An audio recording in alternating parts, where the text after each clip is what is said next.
Welcome in everyone to the Snap Judgements League. This is week number 4 here, showcasing 6 matches specifically to showcase the best of the best from week 4. We want to take a look at some insane gameplay, so we're going to have some insane moments happen here on this stream. So if you're enjoying this type of content, if you're watching on YouTube, as always, go ahead down below, hit like and subscribe, as we have more and more competitive content constantly coming through this medium, as well as a variety of others, especially here live on Twitch, if you want to come see these performances and these casts live. So let's talk about the Snap Judgment League Week 4. These games did happen last week.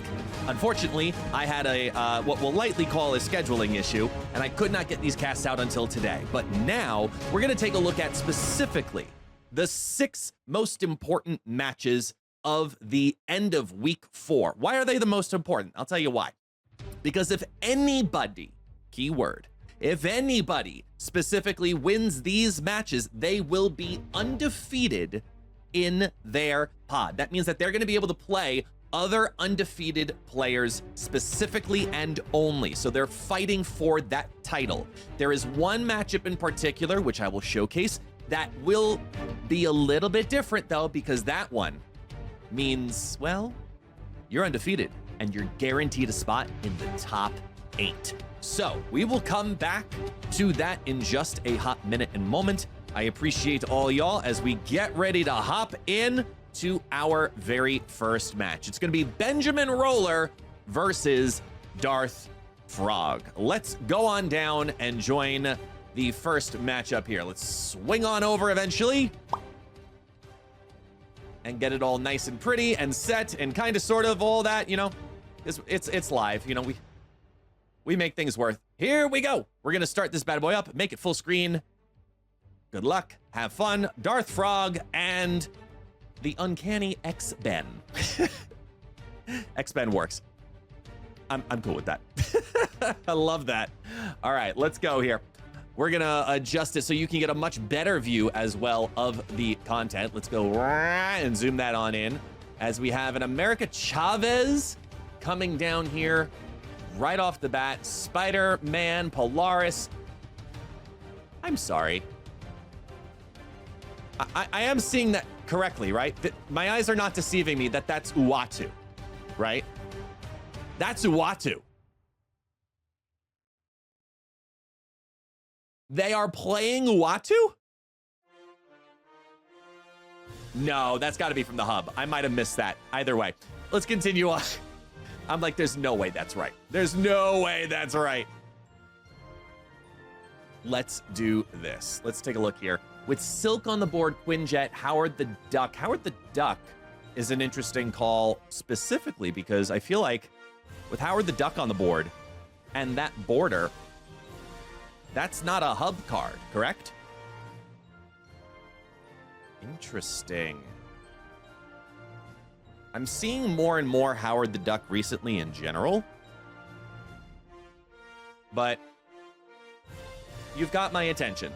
You've got my attention, DarthFrog. Let's see what you play on out here. Going into turn number 3, looking down on the double movement via Polaris, pulling over the Quinjet over into the Sinister London lane, and then sliding over Witch to the hub. And, well, okay, so it's just an extra Polaris. Merry Christmas. Hope Summers into Hala, looking to potentially destroy the America Chavez in the mid as they draw their own Hope Summers. And we get a snap. No Surfer in hand, though, for our Surfer deck. So that's a tad bit interesting. If you've been snapped against on a Surfer deck, you need to feel ridiculously confident that you're going to be able to pop out on this turn. Swinging over the Silk, maybe to try to get some extra balance via the Hala. And also seeing where Spider-Man resolves makes it a good play too. I like that idea of doing the double movement and let RNG be your best friend. By clogging the left, you're incentivizing the car to move over to the right, but it's kind of 6 of one, half a dozen of the other. Slight advantage over to the right. There goes the Spider-Man, who's going to take the Hope Summers and bring it over into Sinister London to bounce a couple of cards over later on. as the next one goes. Owatu swing into Silk into the mid. But War Machine, who has never been seen before. Well, War Machine is, well, gonna have to take out that Chavez. Yes, the gameplay that we are seeing here does have a little bit of a lag to it. It's the recording. I apologize. Look, I'm in full motion. But sometimes recordings do the best that we can. And all of these recordings, like I said, did happen last week. So we're gonna be absorbing them to whatever play conditions they were at the time of their competition. So I appreciate your understanding and patience through that. Let's take a look with the board now having War Machine, Quinjet, Howard. I like the Howard and War Machine piece specifically. Knowing that Braude is going to get +4 could be a lot of fun.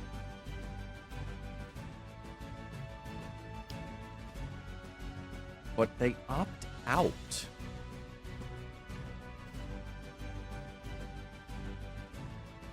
Interesting. They play down the hope. Float War Machine 5. We should see an Infinaut dropping then into Sinister London 2. 20 power behemoths to come over the top on the far end. The question is, can you get over 20 via your Sebastian Shaw? Sebastian Shaw is going to get 2 + 2 each time. So it's going to go 4, 6, 8, 10, 12. That'll be a 12 power Shaw going to 24 in Sinister London.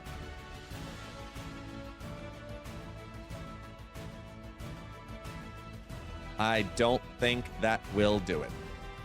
As it drops, there you go. There's your Shaw, 12 on down. Kingpin takes the Silk, brings that over 2, and it's a 50-50 shot as Infinaut 1 drops down for 28, Infinaut 2 drops down for 26, and the first 4 cubes, my apologies, have already been slashed off.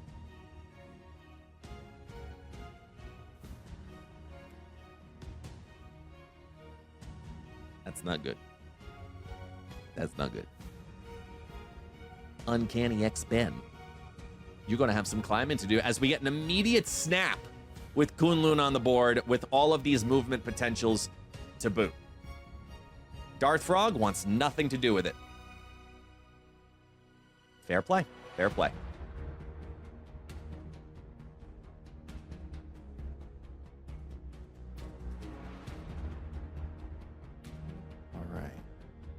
First location reveals is a rickety bridge that most likely hurts our surfer player more.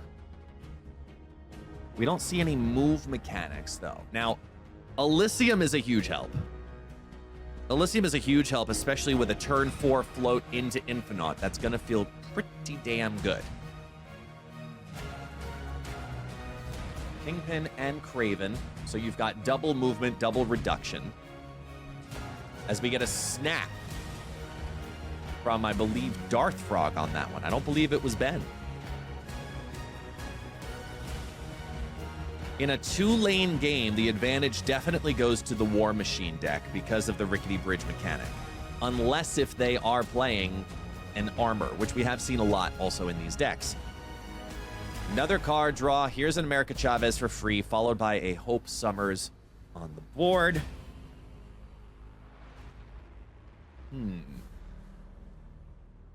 Surfer Absorbing Man would feel good with any other group of cards.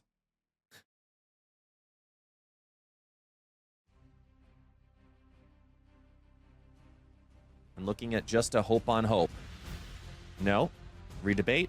Redebate. Go for Hell's Kitchen.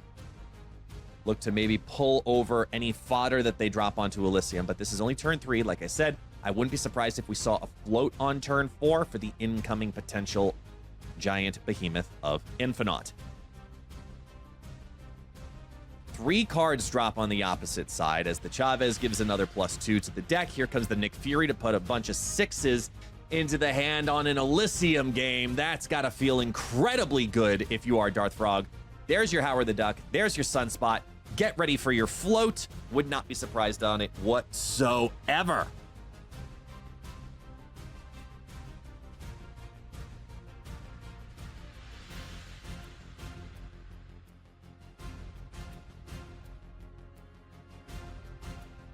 fill up with Braude, slide over the Howard the Duck or Sunspot.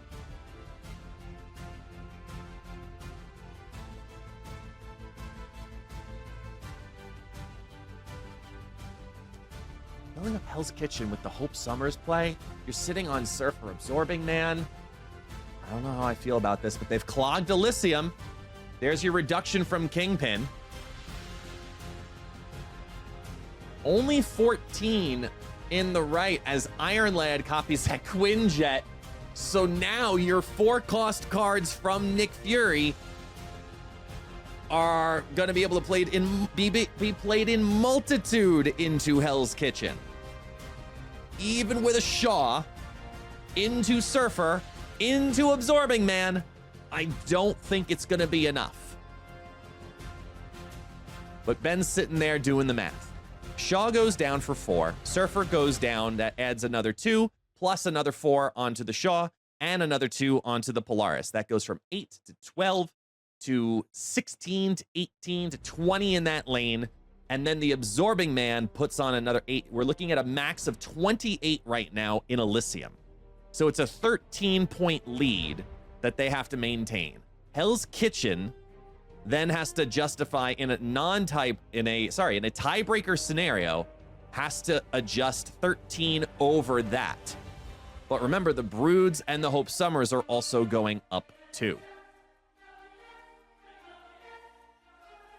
They're going to get another 12. So 26, that means 39 power potentially has to go into Hell's Kitchen. DarthFrog's got to be sitting on 32 power into Hell's Kitchen to go over the top. As they top deck a Forge to give even further separation on that tiebreaker in Elysium.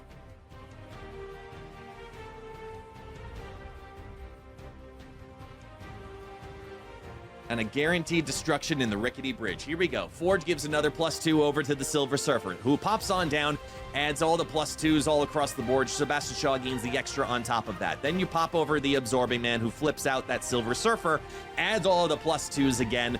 You're now looking way over on your 28 on Elysium, 26 in Hell's Kitchen. It's 27 into Hell's Kitchen, so it's not going to be enough to beat the tiebreaker. But it is enough to take 4 cubes away from DarthFrog. 5 down for DarthFrog. 6 left to go on Uncanny X. Ben, tight game going into the last of the low stakes, round number 4.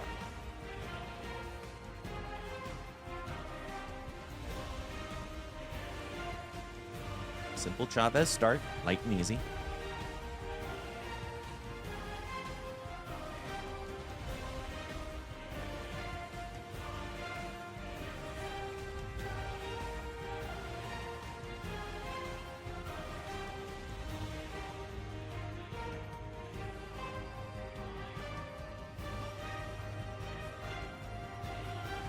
Okay. Now, location control hasn't been shown in any deck yet. But Kamar Taj is a very comfortable location for X-Ben. No Surfer in hand, no Absorbing Man in hand, but it still has to feel good. DarthFrog says, not today. We'll make it 6-4. It's a free escape. Whether it's for 1 cube or 2 cubes, safe bet. Take it. Just go down to 1. You save yourself an extra round and snap by retreating at that moment instead of the next turn or later.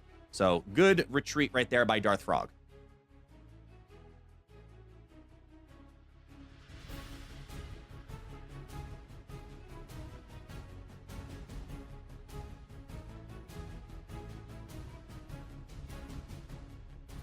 Miniaturized Lab and Starlit Citadel. What a treacherous combination of 2 locations. Sometimes it's closed, sometimes it's not.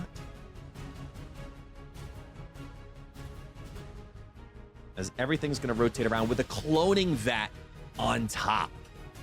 So now, Polaris seems to have good value here on turn 4.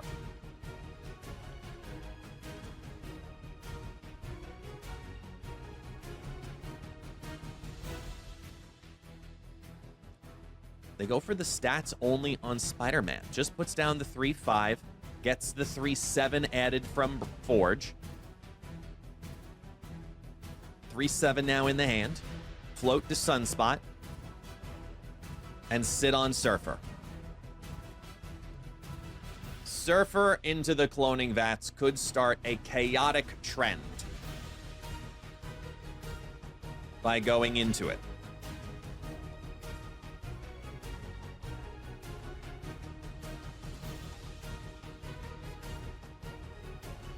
I wouldn't be surprised if we also saw War Machine from DarthFrog on this turn, just to give flexibility next turn. Let's see if they have it in their hand. Or even the Iron Lad. Either or.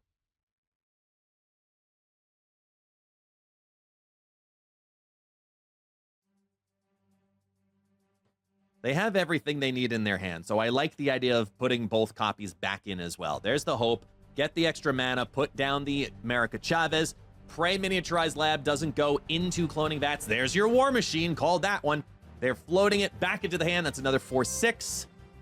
And it does hit your right-hand side.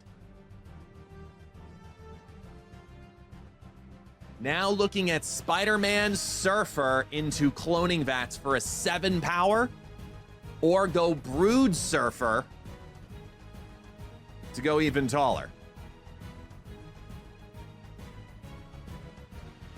Brood Surfer, Surfer Spider-Man would be a nice combo here.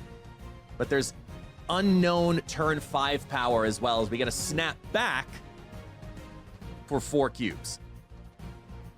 This is for DarthFrog's future if he decides to move forward. Again, both players are currently sitting undefeated, looking to become the only undefeated opponent for their final.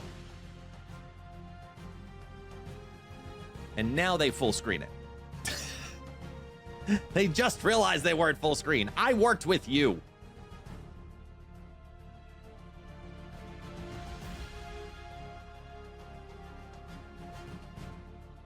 They're playing the game. They have different priorities. I understand.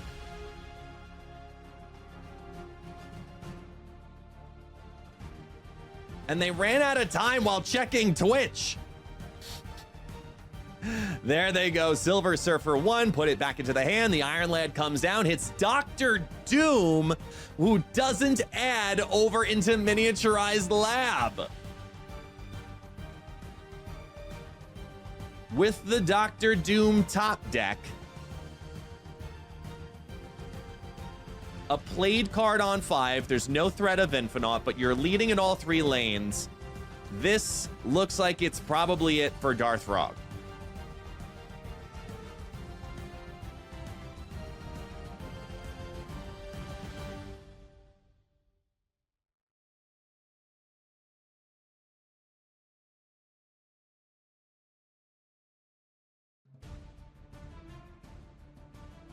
Ooh, spicy. Risky, but spicy nevertheless. Clear the center lane. Throw that to be 12. Over in the Miniaturized Lab with the shifting of the Iron Lad. No fear right now in Starlit Citadel. DarthFrog just trying to figure out if he has any play at all.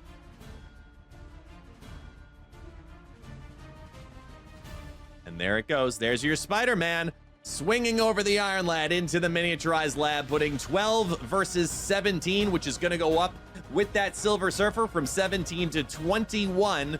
Iron Lad drops down for another play of that Doombot. Here comes the War Machine.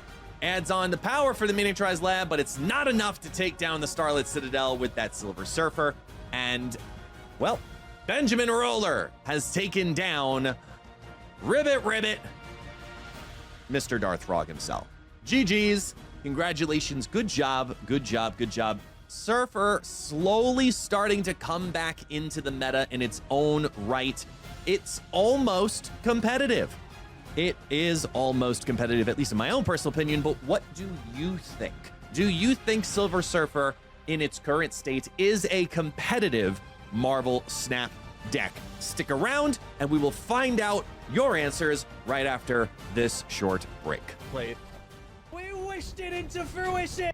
Welcome back. Welcome back. We are moving on to our second game here for week number 4 with a couple of potentially familiar faces. We've had them here on the Snap Judgments League a couple of times, and you may have caught some of their content over on Twitch or Twitter or your favorite media platform. Let's head on over to the next match, ladies and gentlemen. It is Gnome Plays versus SkyZorro. GG's, good luck, have fun, and we are going right into it, and it looks like Gnome is going to be rocking a deck called the Chunky Lads, which does not play Iron Lad. But I like the name of the deck either way, so here we go, good luck. Chunky Lads playing into the Lady Sif Ghost Rider Yo-Yo combo, plus Cull Obsidian, Black Knight mixed into there as well. No Hella package, but I like what they're doing. Put down the Black Knight right away. Nico into Hood gives you the Demon.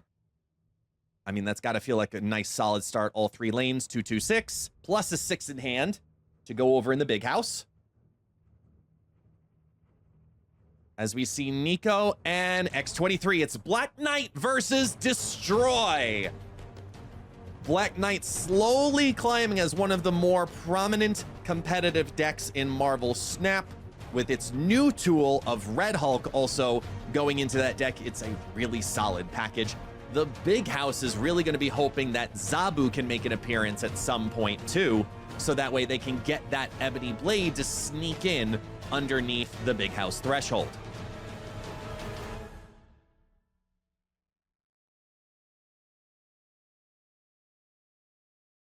There's your Zabu. Now, considering the Zabu, it may be worth it to clog with that Demon. But they leave it. Everybody can fit into the big house pool as more and more destroys happen underneath the big house threshold. X23 pops off again, going into turn 5 as it shimmies Venom all the way over. Played a little bit of a detriment card here, but they could play around the blade if they want to. Now it's a matter of, does Sentry hold value to you? And if it does, how do you get around it? Now, Ebony Blade can't be Shang-Chi'd, so we're not worried about that variation of this deck. But Destroy very commonly also is going to be running your Artemis Zola. You're looking at a nice null package to plop into Hell's Kitchen at the moment, so do you compete in the big house for a safety play, or do you spin around it? And it looks like they're going to be spinning the Phoenix Force out now to take the Carnage on, eat that Deadpool in X23. And now they've got a floating 12 power Carnage. Sorry, 17 power Carnage due to the Phoenix buff that can move into Asteroid M. And that uncertainty makes for a really unique play on turn 6. They top deck the Ghost Rider to bring back their only discarded card of Infinite. And we get a snap for 4 cubes, thinking that everything is all happy hunky-dory.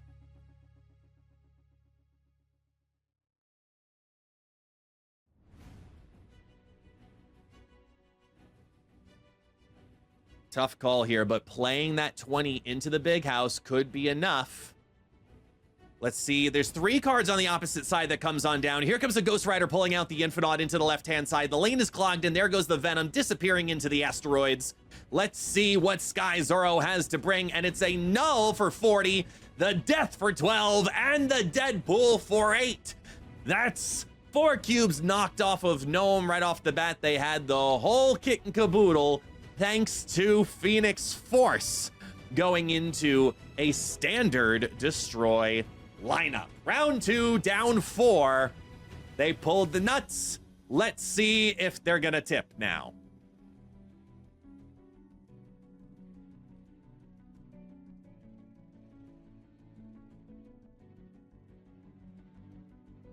There's the Annie, but no Sentry in hand. No discard cards in hand. All of the other pieces they need. They need the junk play. They need a discard play. As Nico already adds on another +2 to Deadpool. Monster Island. And now they finally have a junk combo, but nothing for turn 3. Can't feel good.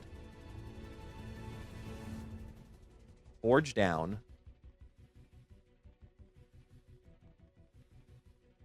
And looking at a Sentry Annie.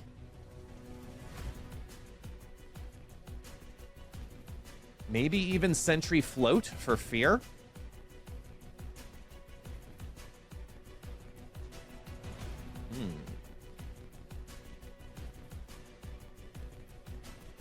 Change a location. Not the best of Nico's abilities right here.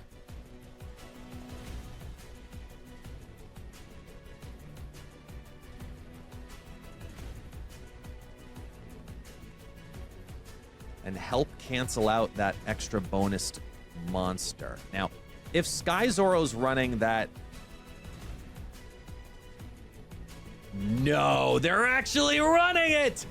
It's a Lady Deathstrike Phoenix Force Destroy deck. Sky coming in with the element of surprise.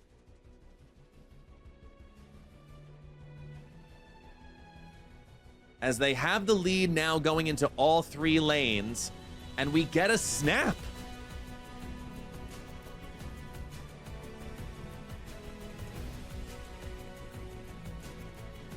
Shang-Chi in either lane doesn't feel good, to say the least.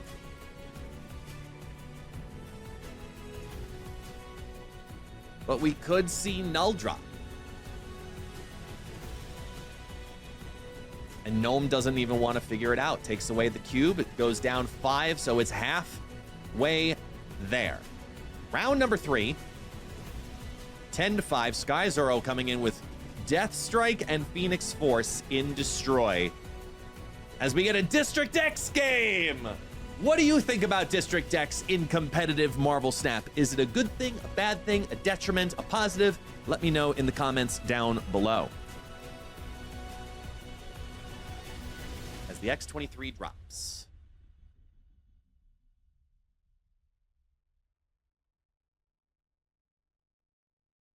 Black Knight down could have been the play, but instead they pocket it knowing that there's no other cards to drop at this moment.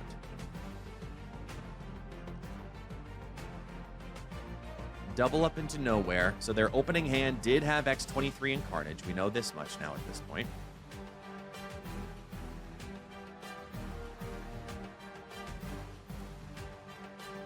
Okay, Captain America feels good. You've got your Ant-Man ongoing buff. You've got your Captain America buff. That's going to add 5 in there. That goes to 8. Ant-Man, once it fills, is going to add 4. So that's 12 already that will be in nowhere prior to it. As Phoenix Force is pulled in District X.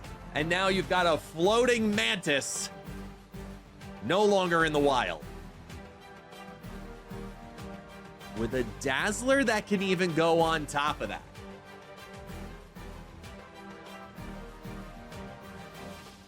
Look at the curve, show the danger in the Hellfire Club. As they drop their Lady Deathstrike, opening hand has now been exhausted prior to District X.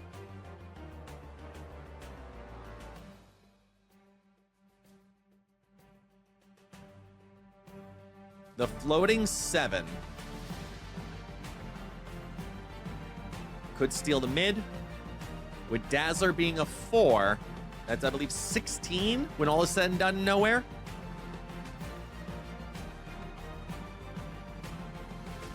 Let's see which beef they came to the party with. There goes Dazzler getting her extra bonus and the help from Captain America. Sentry is there as Cannonball shifts over the Nimrod, and nowhere is going to be going to... Oh, it's not enough. It's not enough. A little tiny Shadow King. Ooh, Sky. That one hurt. But it's only 2 cubes. It's still 8-5. Still 8-5. Again, remember, both of our participants here are waiting. Sorry, not waiting. That's the wrong word. Are looking forward to seeing who's going to go undefeated in their pod. The winner of this will face another undefeated matchup in week number 5.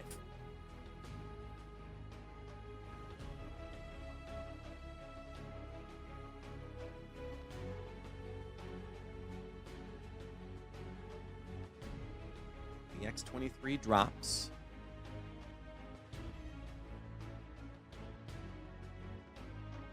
Goes for the full float to let them start doing their thing over in maybe Baxter Building. They do. There it goes. There's your Nico. Puts on down. Changes the location of Baxter Building into the big house again. Really limiting where Gnome can play.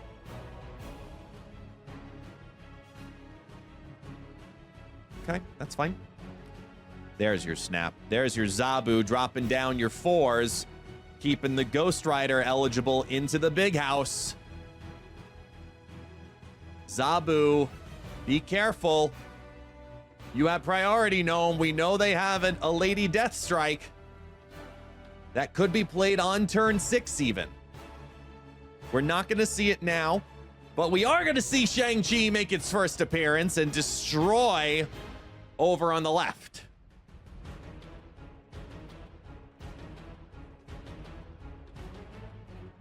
Question becomes, how big do they go in the Mini-Tries lab? In the tiebreaker, Gnome ended up with the priority, which is a huge disadvantage at this moment.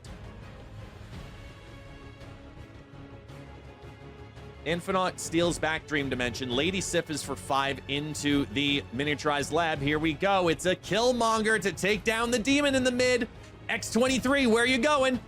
Back over to the left. And Killmonger stands alone in the center to take down the Zabu. It's not enough for all 3, but it's enough to bring us to a much closer game. 5 advantage for Gnome plays now, and 4 for SkyZorro. 5v4 after a 4-cube loss, trying to spread their resources wide and didn't have either of their big cards in hand. They went to turn 6 without Death and without Null. Very brave on the side of SkyZorro.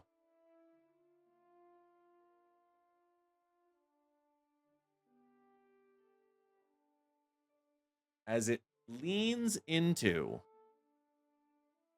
Scar. Float pulls down the Zabu, probably best case scenario.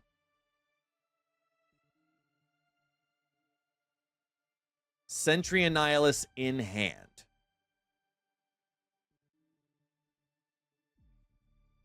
Early Cull sends a message of Shang-Mi here.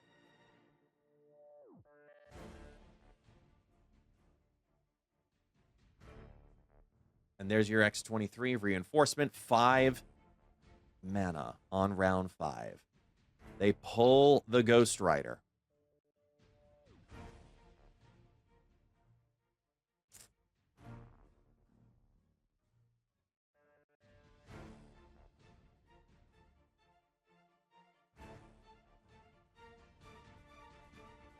Only the Phoenix Force has been destroyed.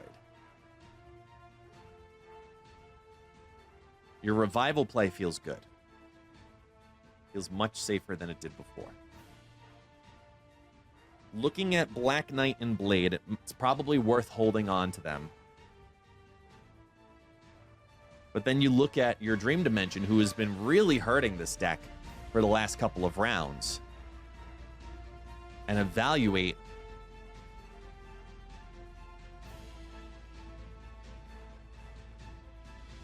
Annie at base value.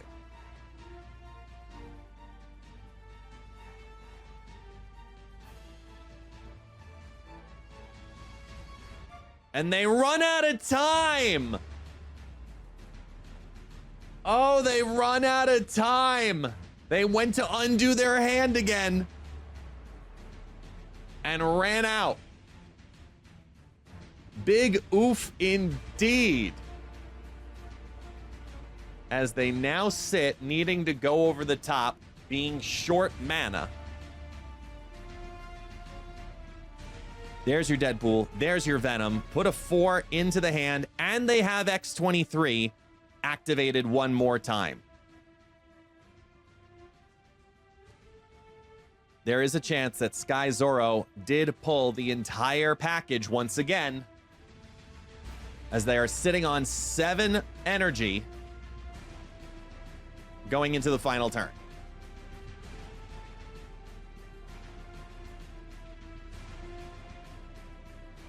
That puts 13 in the Shadowland.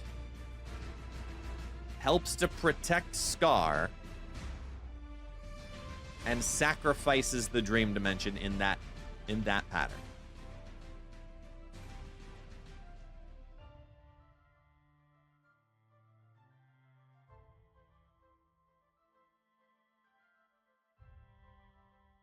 They're really banking on that null. Looking at the board, it looks like Gnome is assuming that the Deadpool's going to go over into Venom, because it's the largest winning lane, so the smallest card will go there.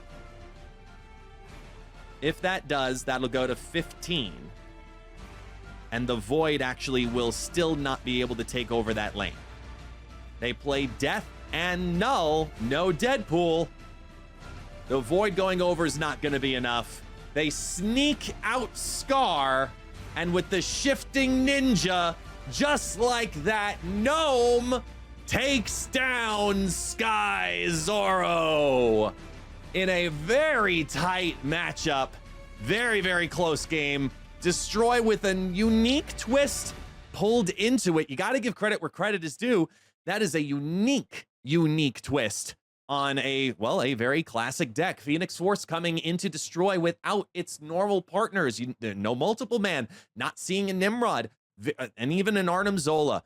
Very, very dangerous, but also that was the surprise play that also did win a couple of cubes in that matchup. But great piloting on that Black Knight deck as well. Let's see what our next game has to offer in just under a few minutes. Nice eulogy. All right. We are back. We are back. Let's just get right to it. It's gonna be Braude, ladies and gentlemen. We're bringing in the big guns. It is time for Braude. Good luck, good sir. Braude versus Dubos. Let us go. And to no one's surprise, we're seeing a top-end deck from Braude. It's full-on Thanos. And Peak comes down. I don't think the first round could have gone any faster. Both players are playing Thanos. Peak drops down, and it just became a race of who's going to retreat first. Braude felt good, put it out there. Dubos said, not today. As Mojo World comes down, and we get a snap from Dubos, who feels incredibly solid about it. Even during the release week of War Machine, he feels good playing Professor X in his deck. Let's see if that pays off. As a free Mockingbird pops into the hand, but is it worth it to skip for 2 or just pocket the Mockingbird until later?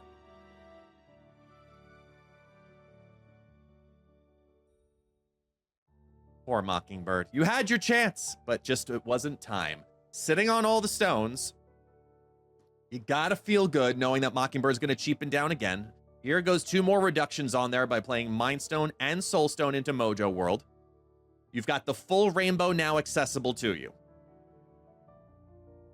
They drop their Mind Stone now, plus a Reality Stone to flip over the collapsed mine into Westview, who's gonna flip at the end of this turn also. Boom, there it is, and it's Sacred Timeline now looking to potentially get filled as fast as possible.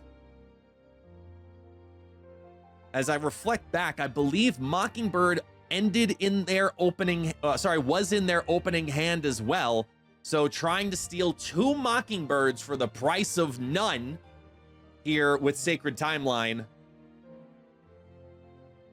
And Dubos throws in a Loki. It's Loki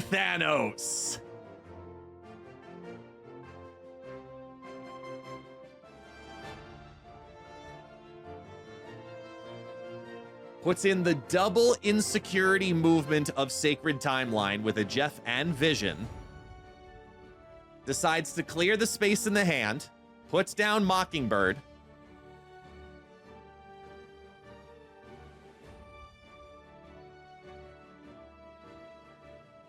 now remember, Dub may have pulled also a 4-cost Professor X because of this. That could lead to a dangerous combo in Mojo World and stealing that lane. But for the 2 Mockingbirds, it's too tempting to not attempt to go for it. Jeff could slide into Mojo World in that instance. There's your filled Mojo World. There's your other Mockingbird.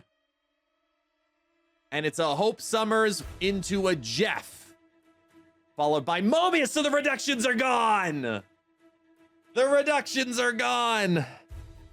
As they get Mobius from Braude's Loki'd over team, and your second 0-9 is no longer viable. So now, with a movable Jeff in Mojo World, and you have the almost entire board moving at your disposal, what do you move? Where, how, when, why?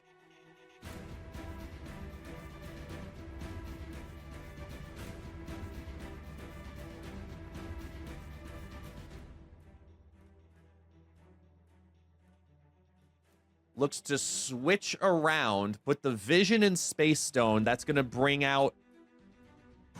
still keeping 11 into Mojo World. So Jeff has to be replaced by another 3. But still go pretty tall in the Sacred Timeline by upgrading the Vision to a Mockingbird.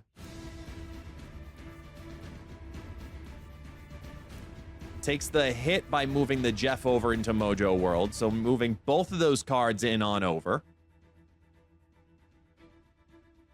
And they steal Mojo World because of it, it looks like, as Thanos gets its proc. New York has to beat 10, but they've got 14 in the lead. There's your Mockingbird. There's your Blob. Blob goes over the top in Sacred Timeline. And 4 cubes are shaved off of Braude's leeched face. It is 9-6.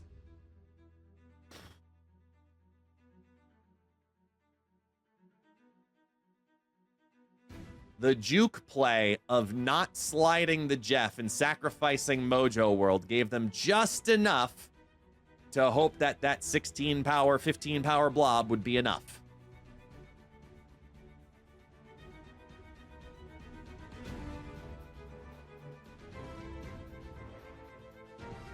And goes for the snap.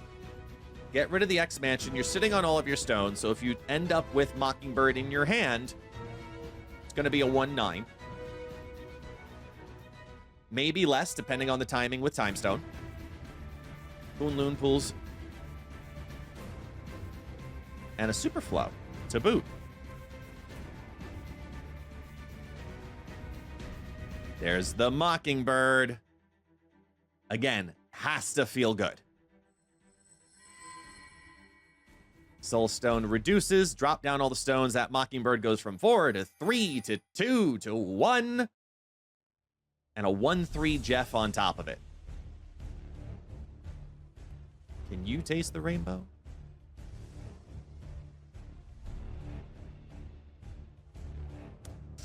Ooh, in a negative zone.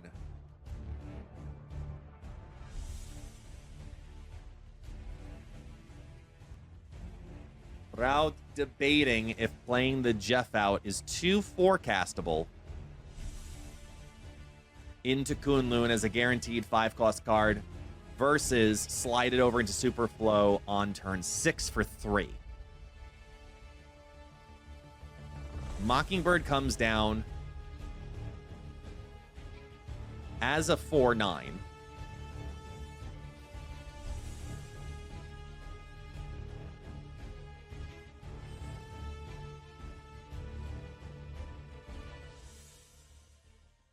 And Braude has got to steal Superflow to keep priority. with Mockingbird and Loki on the other side, the fear is still Eliath. No Loki, you still have to fear the Eliath. So trying to keep priority with this deck is going to be important for Braude the rest of the game.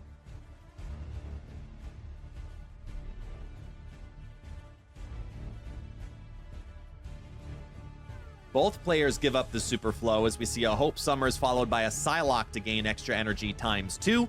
Space Stone's going to be able to move a couple of pieces around, and Loki flips over 6 cards in Dubos's hand thanks to the draws.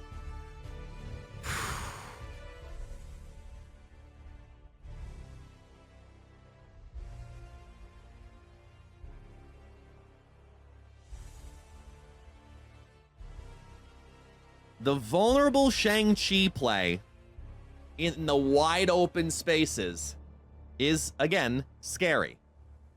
But given the scenario, you may have no other option. You could add 15 power into Kunlun on the next turn to go to 17 via Cull Obsidian and Jeff. There goes the Blob into the Superflow, contesting against 3 separate cards. Blob shoots all the way up to 17, as in the middle they drop down a Jeff, a Psylocke, and another Mockingbird over into the negative zone. Reality Stone pops off and gives Asgard, for no benefit, advantage Dubos. With a Magneto top deck.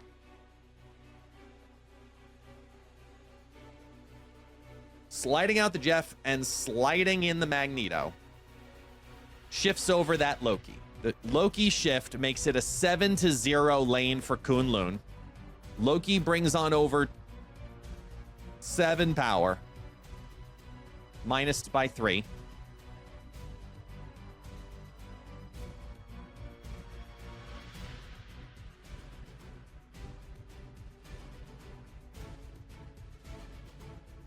Braude's essentially confirming that with all of the public information out there by showcasing what's in the blob, what decisions can Dubos make with that information.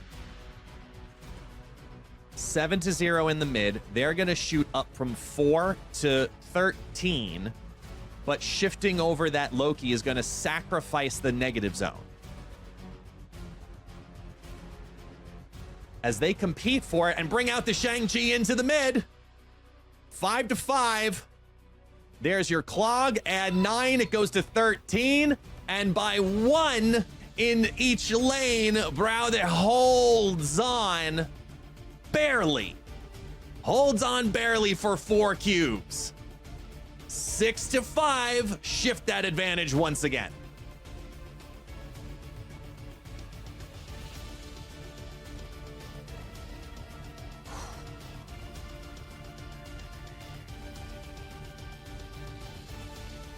Round 4.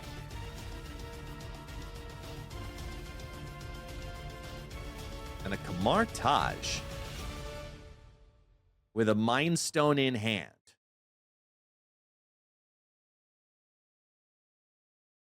We see a snap from Dubos.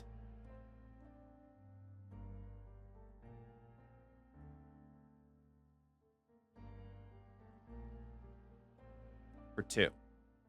Flip over to DC. No player taking advantage of NA cards. Space Stone draws 2 to start. And Elysium. Ladies and gentlemen, if you haven't seen cards before in Marvel Snap, you're about to, because it's Thanos on Thanos with Kamar Taj and Psylocke and Mind Stone and Space Stone. It's going to be all of the cards. Here come all of the cards. Mind Stone draws everything. Every single stone. 1, 2, 3. That's the last of it. Psylocke goes to add 1 more. Gonna put us at 4 for the next turn. Space Stone puts out a Mobius. For the first time, Braude pulls his Mobius.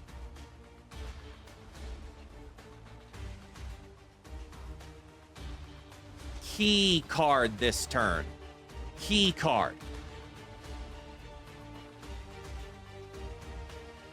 You've got Elysium, and you're hoping your opponent doesn't have it. And they don't. They run away for 2 cubes. Great snap by Braude. Great snap. Puts down the whole rainbow and the Mobius. It would have been very tough for Dubos to come back from that. 6-3. Now heading into high stakes with a Sanctum Sanctorum on the board.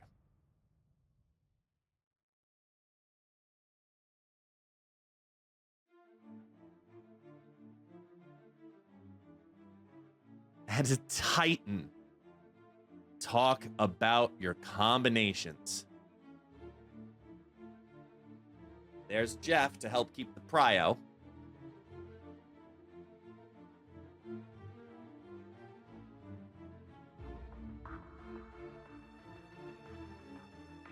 Crown City just made it very interesting.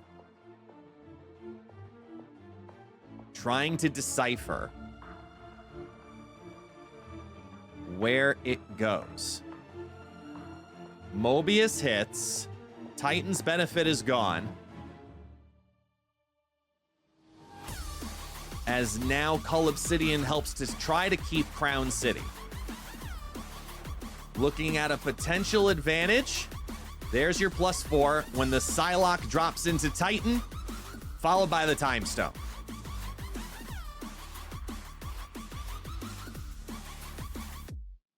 Big vision slide potentially here.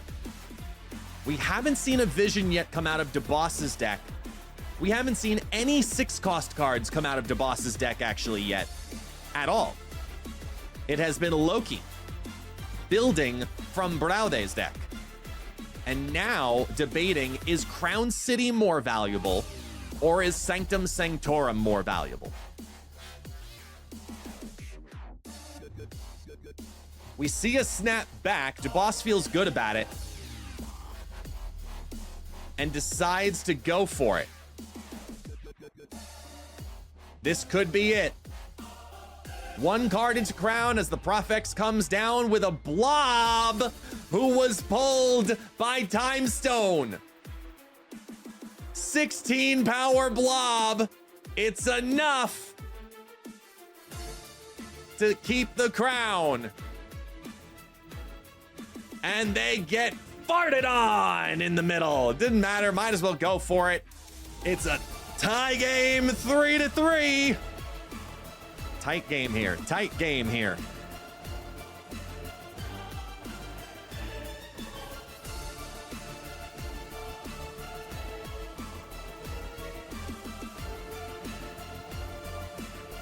And they're going for it. Snap on, snap on, snap. We've got a DC. Good luck. Have fun. 3 cubes apiece. Round 6. This is it. Time Zone to start for Dubos. Flip over the location early, and it's Stark Tower. Mindstone Mockingbird in hand also has to feel good. Now with Lake Hellas completely open for those stone plays.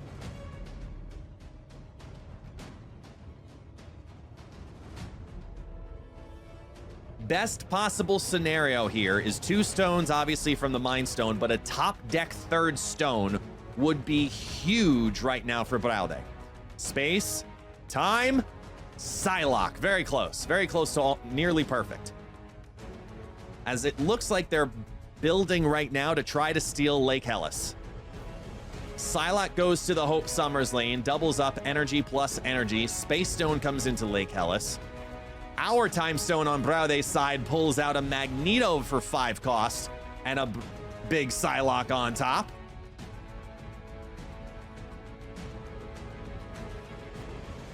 Everybody gets all of the energy in this round.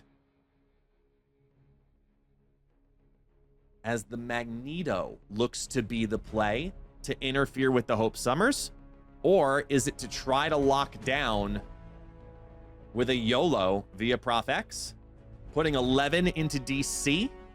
What would you do?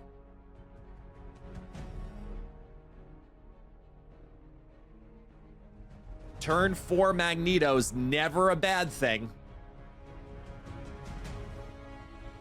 Let's see how it pulls.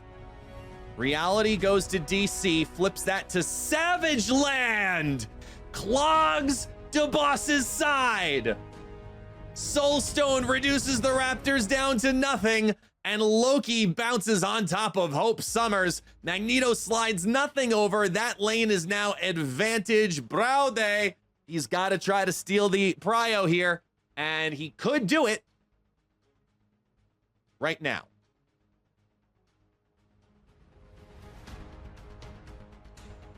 Trying to lock in the win with the Profex on 5. They play a Mockingbird, he plays a Mockingbird, and Profex keeps it at 14.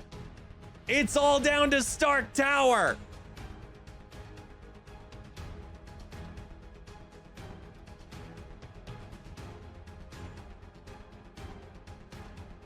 Cull plus power adds 13 to the lane. Braude locks it in. There's a second Mockingbird from Loki, Cull Obsidian, and Power Stone. And just like that, Dubos has taken down the boss, Braude, in a close matchup. Thanos on Thanos. GG's to both participants. Really close match right there to watch. But when you know your deck inside and out like both of those players clearly do, it makes for an exciting Thanos on Thanos matchup. Now, speaking of an exciting matchup, stick around for match number 4 because there are more stakes on the line for this match than any other match you will see today. Stick around. Ladies and gentlemen, we have a top 8 potential showdown right here, right now. In this specific pod, these two participants are the last two that are, well, undefeated, which means whoever wins this matchup will be moving directly into the top 8 for the finals in Season 1 for the Snap Judgments League. So, with more on the line than anything we've seen so far today, let's head on over to Loopingmoon versus Drewberry. Let's go. GG's, good luck, have fun. Let's see what they have to bring today as we see Mockingbird get drawn right away, and it's Thanos Mockingbird for the side of Absolute. But what did Drew bring down? Drew, known for his cooks. Let's see if he's going simple, classic, competitive, and starts with a Nebula. With a Monster Island in the mid. Reality Stone and a Snap to interfere with Nebula and Deck Clog.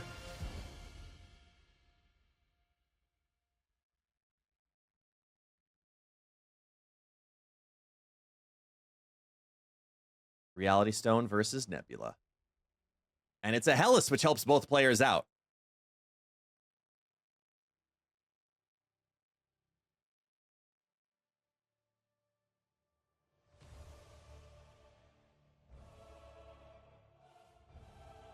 A little larger so y'all can see it a little better. There we go. Ooh, the Cosmo into Lake Hellas, but Mockingbird's already down, so that's a little bit of a safe call. We see Cannonball making an appearance for Absolute. I love Cannonball. I think it was probably one of the most slept on additions of last season. Very competitive card, especially in this type of clogging build, assuming that you're probably going up against competitive, big, thick Thanos-style decks. It's a great call to put into this. As Shang-Chi destroys the monster into the middle lane, and now it's 14 on 14, tiebreaker scenario, advantage Absolute. So Drewberry gets to go second here.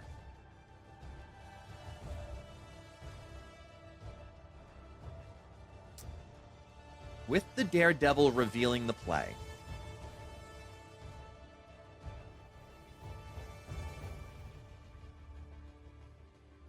Now the inconsistency of knowing what's going to happen with Vision.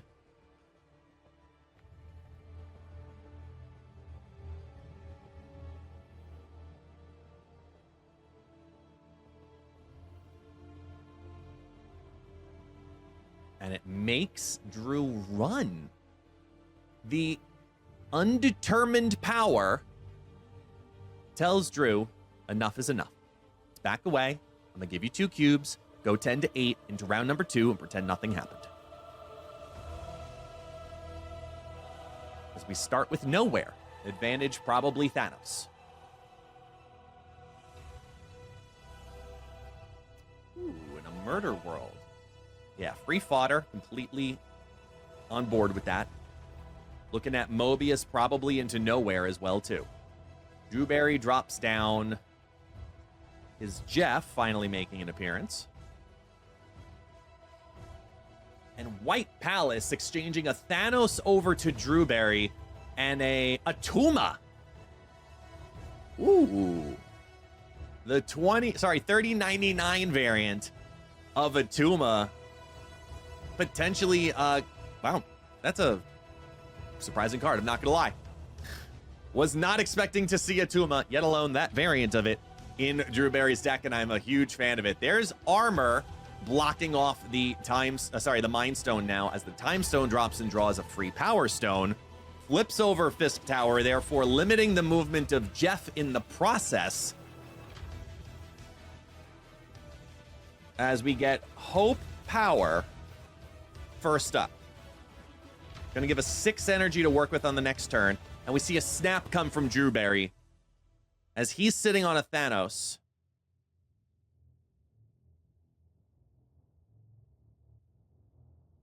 And a Tuma drops into the mid. There he is. A Tuma for you, a Tuma for me. Advantage absolute. 6 energy to work with. 4 stones dropping down Mockingbird to 1/9. Now, is the double energy needed here? Looking at what's left in your deck, I don't know if it is, but there it goes. There goes the Vision and the Mockingbird. As Profex locks the mid.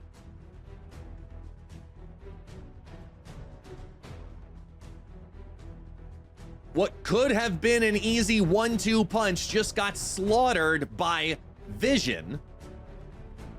And now Absolute has a crazy build into Fisk Tower. Even with the 4 reduction, Alioth is no longer a concern and issue,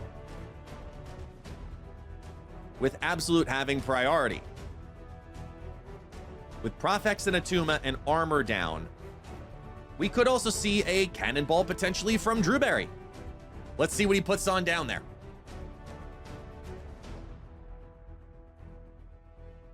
Second guessing himself.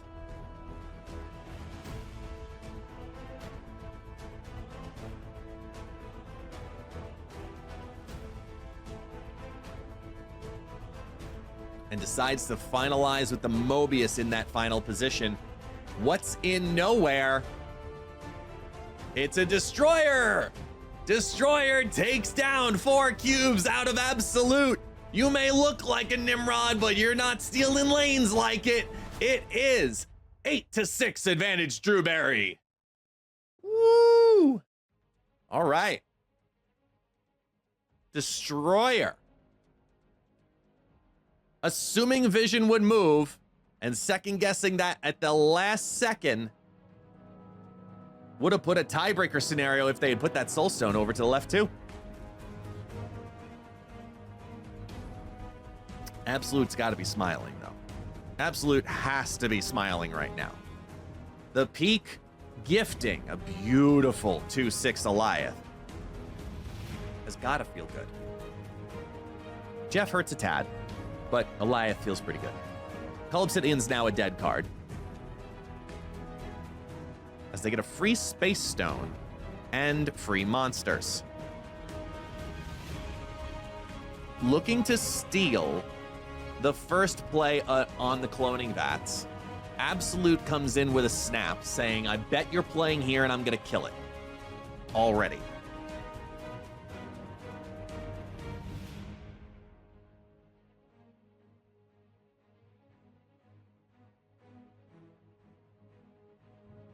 There he does!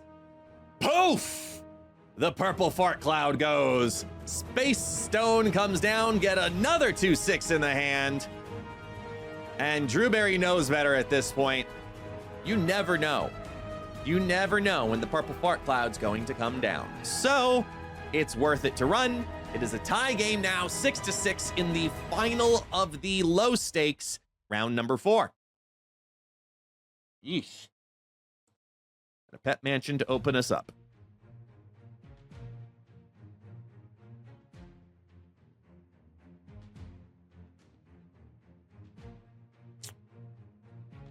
Clintar favors probably Drewberry at the moment, with the flexibility of potentially putting in that Atuma.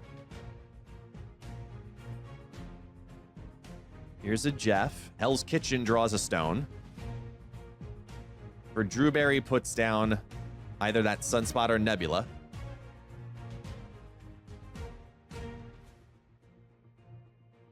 Looking to tie the pet mansion and take a small lead.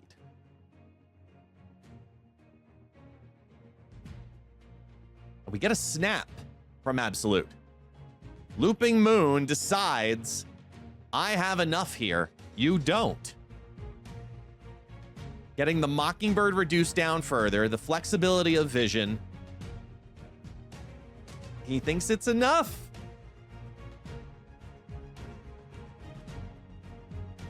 Gonna be able to play down vision on 4.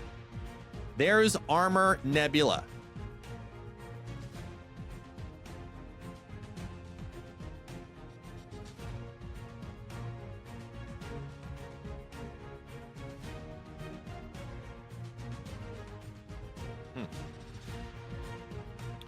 Interesting.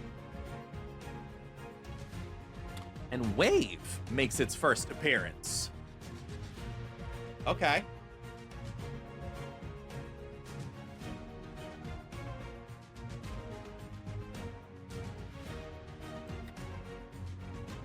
Looks like Destroyer's gonna make an appearance now.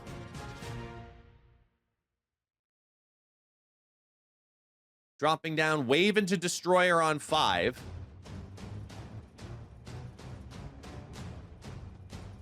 Or not. Puts down the Atuma instead. Sacrifices Jeff. What did Jeff ever do to you, Drew?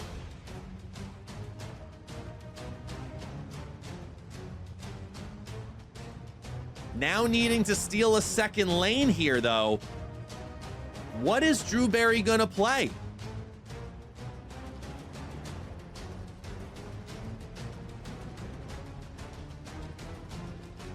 You know they have Eliath. You're clearly needing to compete in either Clintar or Hell's Kitchen.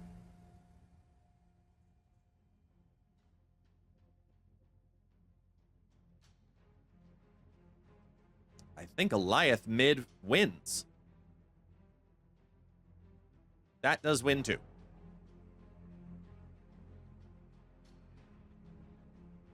Could we see a secret Taskmaster to snipe a win? Or try to snipe a lane? At least Drewberry thinks it's a win. Absolute's debating, though.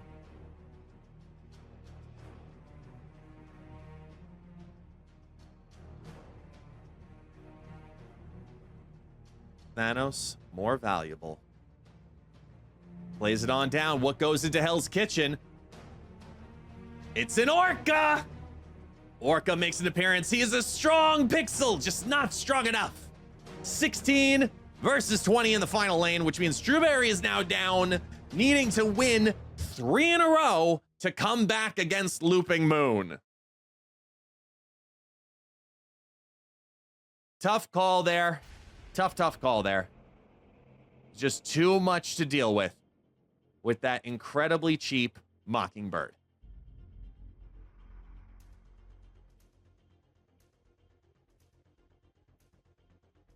Nice proc with the Soulstone directly into Nidavellir. Has to feel good. Decides to float.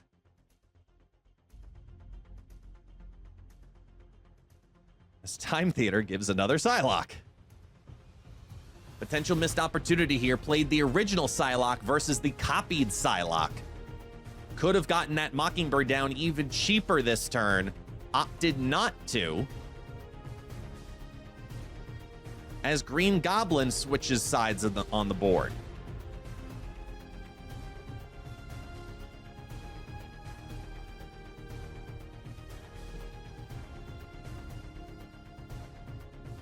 Second guessing himself the whole way,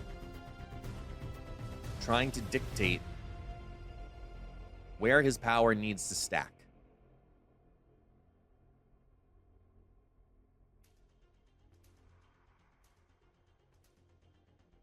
Stones on stones on stones to get that free Mockingbird out. Not even needing to worry.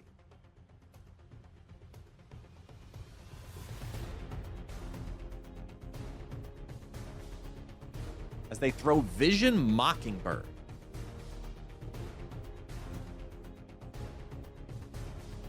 Boom! Goes the Professor X into the Time Theater. Goes to steal it.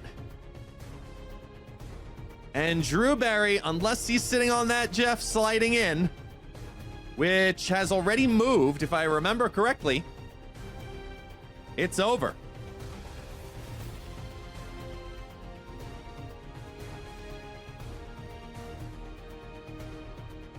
Chat, correct me if I'm wrong. Drewberry already moved his Jeff.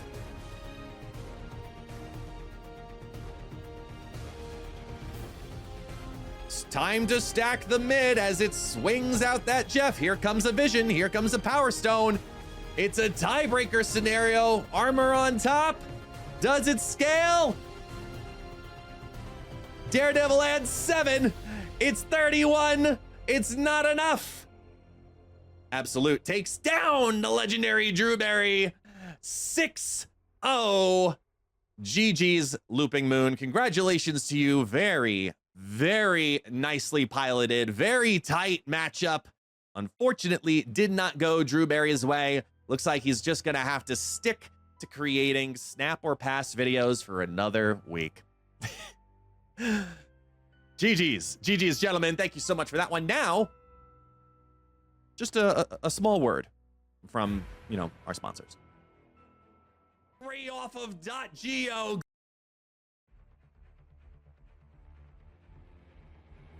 Match number 5 out of 6, ladies and gentlemen. We are back.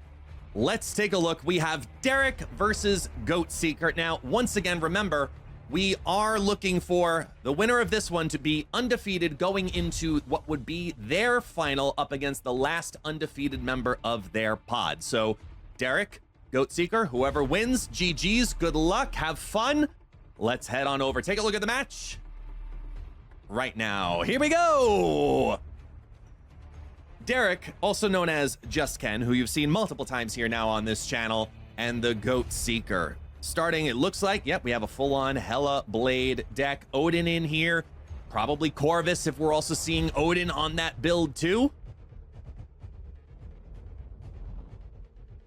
As they put a Magneto via Nova Roma, and Blade into Swarm has got to feel good too.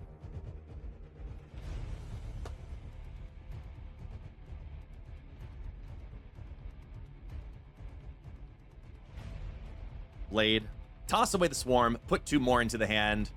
Goatseeker showcasing a Human Torch. It looks like we may have either classic move or full-on Phoenix Force to get us started.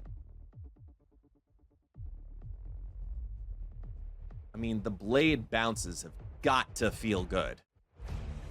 Especially now that you can clog the cloning vats a tad, then Hela to drop everything else on top of the Death's Domain.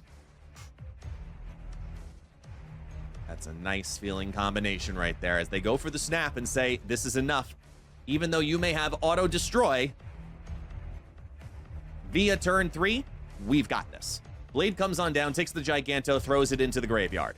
Puts Blade back into the hand. Deathlock takes the Human Torch, pops that into their graveyard. Looking at a potential Phoenix Force pop onto turn 5, maybe into the cloning vats. As now, Derrick, also known as Just Ken, needs to decide if throwing away more cards is worth it.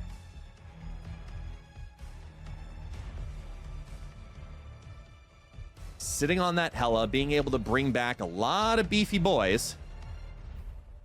The question is, how much do you need to stack into the mid?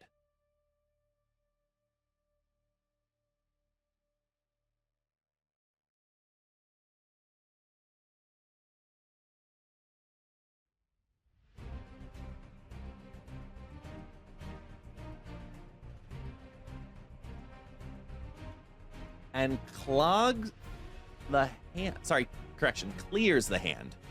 The word I'm looking for there. To put down a swarm, keep the space open as Venom starts its own Venom cycle.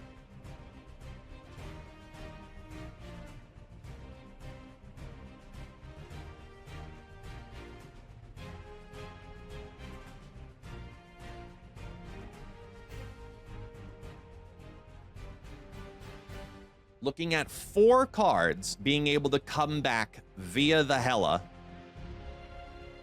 2 swarms, Giganto, and Infinite. And helping to isolate where they land, Vision helps thin that Death's Domain. Shuri is the pop on Iron Lad as Ghost Spider shimmies over that Iron Lad. Trying to steal Death's Domain, the Goatseeker says, I can do this, but what they don't know is that we're going to see some big plays drop down here on turn 6.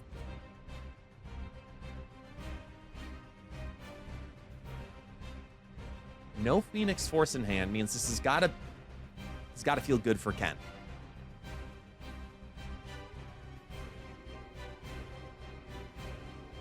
Leaving 7 in the mid, take the advantage to 8 into Death's Domain. 4 cards coming back. Goatseeker knows without that revival and those move mechanics, we saw that from the Ghost Spider in particular. If they were pocketing on turn 5 that Phoenix Force, it would have come back into the cloning vats, followed by a movement immediately from that Ghost Spider. But instead, they tried to hit it with Iron Lad, failed, didn't get the proc off, and needed to, well, retreat for 2 cubes. It's 10-8, advantage just Ken.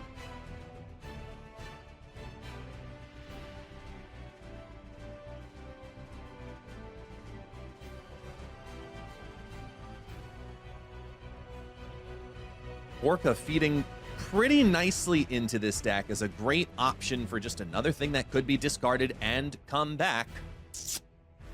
Can't complain about that. The Corvus also sitting in the hand without having Hela drawn yet feels very good. As Hell's Kitchen puts Blade now into their hand also. Safe Corvus Glaive play here on turn 3 for Derrick.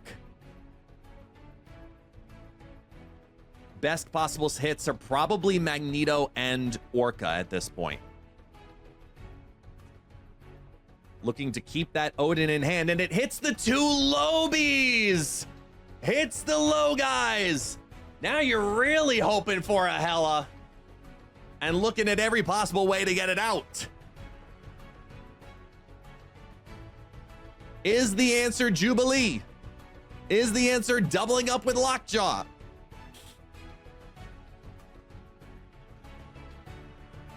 And they're gonna go for it there. Oh man, this is scary.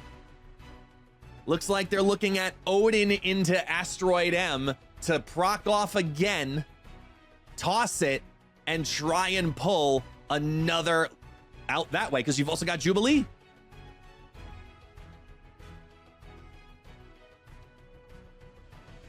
And they pull the Swarm. So, getting all of the discards to happen via Odin.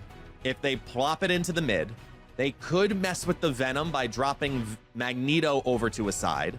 They also have the flexibility of Orca that could stand alone as its own piece. I don't understand why they're not doing the Odin, though. They have the flexibility. Maybe they're scared of Jubilee and they're banking on it, having 2 chances to pull out Hela on the next turn. It's the only thing I can think of.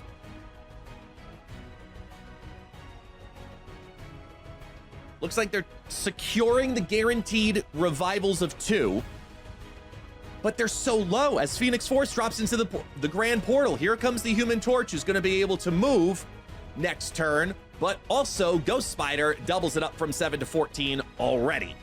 So now we're looking at a 28 power Human Torch on the next turn. As Giganto drops.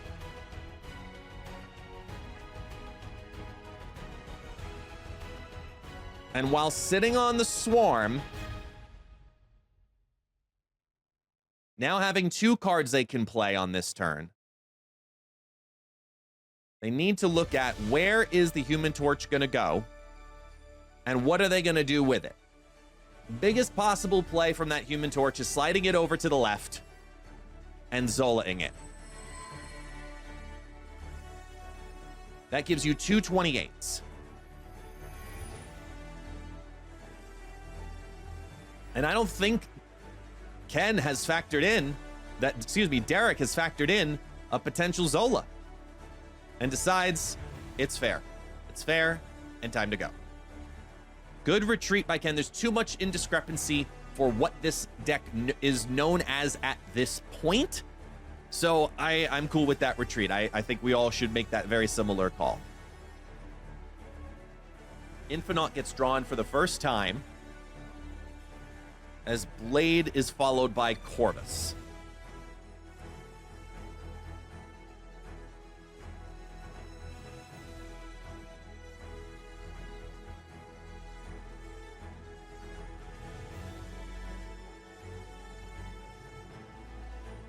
Nico with the plus card. Sorry, +2 power. Sokovia tosses Shuri and tosses the Vision. Flexibility of Vision is gone.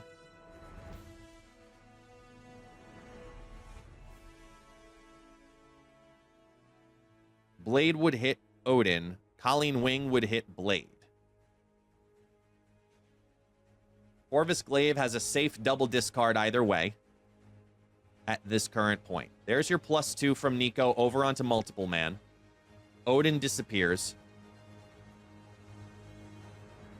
And it's a safe call with the Magneto. Here comes the Corvus Glaive into the Great Web. Aiming to hit both Infinite and Magneto right now. Ideally, probably actually Colleen Wing and Infinite.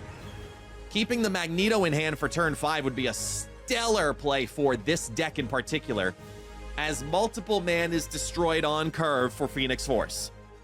And they keep the Magneto in their hand.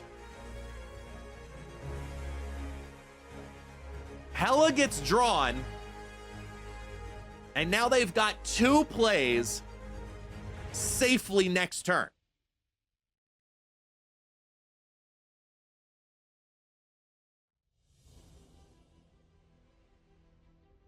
As Iron Lad pulls back the Deathlock out of the Great Web, and Deathlock just goes right back. Now, here we are. You've got 3 options now.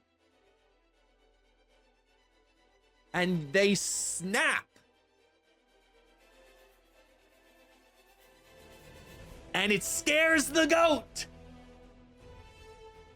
The Goatseeker is seeking another chance. Not willing to risk 2 cubes. I guess Phoenix Force did not pop into their hand. Wow. Keep it low stakes. It's 8-7. Just Ken and the Goatseeker. All right. We get a snap from Goatseeker. Very smart snap at this point. Tie it up 7-7 with the low stakes on the turn 1 snap. Great snap there, no matter what was in their hand. Looking at the math of what's going to happen once we head into the high stakes. It's basically 4 games to 4 games at maximum now. 7-7 on the cubes. As we start us off with a Blade to get rid of the Magneto for Derrick, who is just Ken.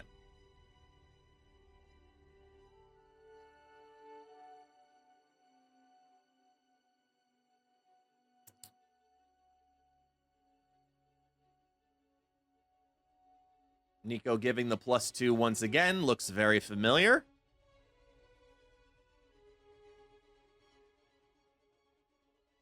Ooh, Savage Lands definitely hurting Derrick. Clogging that space up and knowing that Savage Lands also could happen in the Mirror Dimension. The fear of that alone might be enough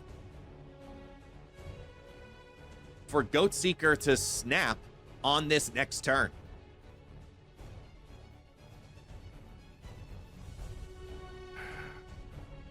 Now, double Lemuria hurts the goat, but double Raptors hurts Ken.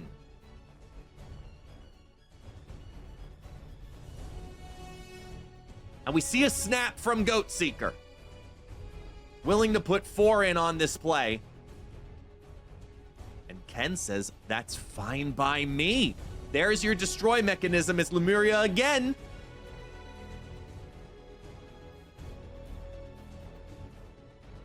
Ken is barely alive right now. Not able to get rid of anything. Sitting on a couple of swarms with mana on curve. Vision can be plopped down on turn 5.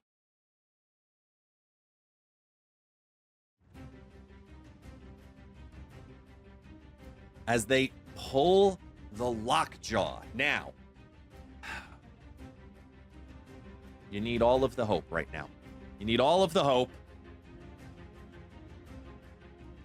It's all about Lockjaw. Ken says it is worth it. Oh no. Oh boy. There he goes. There's your Deathlock, taking that multiple man of 5 power, making it disappear, followed by Shuri into the Phoenix Force. It does exist. They do exist. Finally making an appearance the right and proper way with multiple man for this deck. As the swarm disappears and the Lockjaw pops out, Hella bright and early to slide that Shuri back over into the Deathlock lane, followed by the swarm into the left. And now you have one multiple man move of 15 power to work with.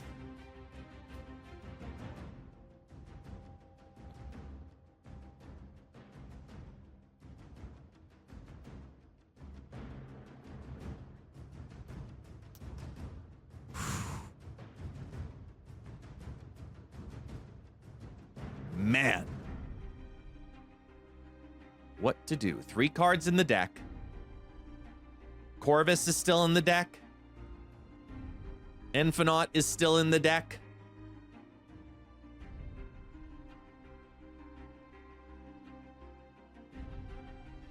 And I'm missing one.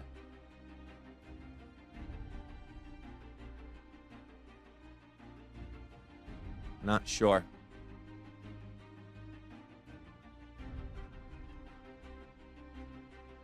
They put up the retreat later, not willing to say that the RNG is on their side. It is a 1 in 3 chance on the Lockjaw pull. So that's fair. But nowhere near close to enough to say putting down Giganto to go to 33 in the left and then hope that Swarm pops out in the Lockjaw lane another 20. It's not enough. It was not enough. Fair move. Fair move by Ken.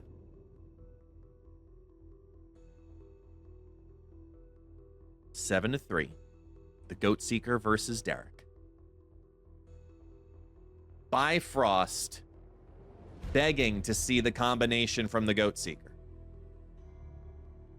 Bifrost giving potential free movement if they have the combo. There's your Human Torch. Do they have the destroy into Phoenix Force?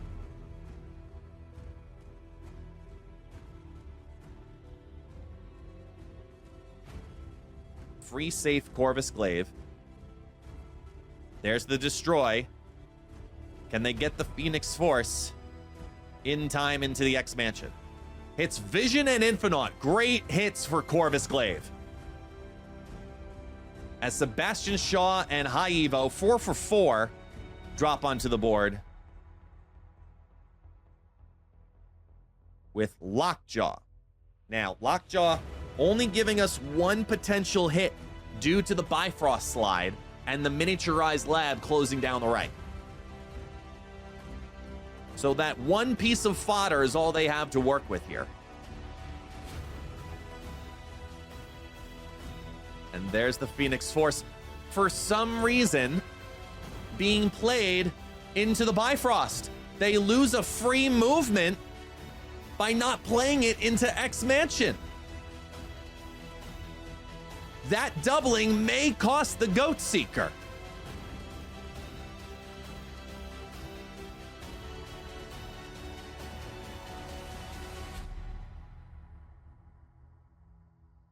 There has to be a bigger plan at play here.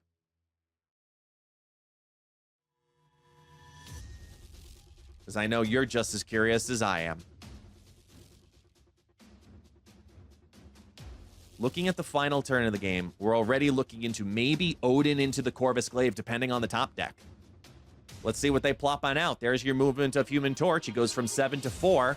Could be 28 right now. Let's see if that's a detriment. As Venom comes down, destroys, and eats up a little bit of magnitude into the mid. Ghost Spider being played after. And it's 14, 14, 14, 14 on the board. And now, sitting on 7. Ken has to decide, is it just enough to discard everything out of your hand, toss Odin into Lockjaw, and pull something huge? All of the weak cards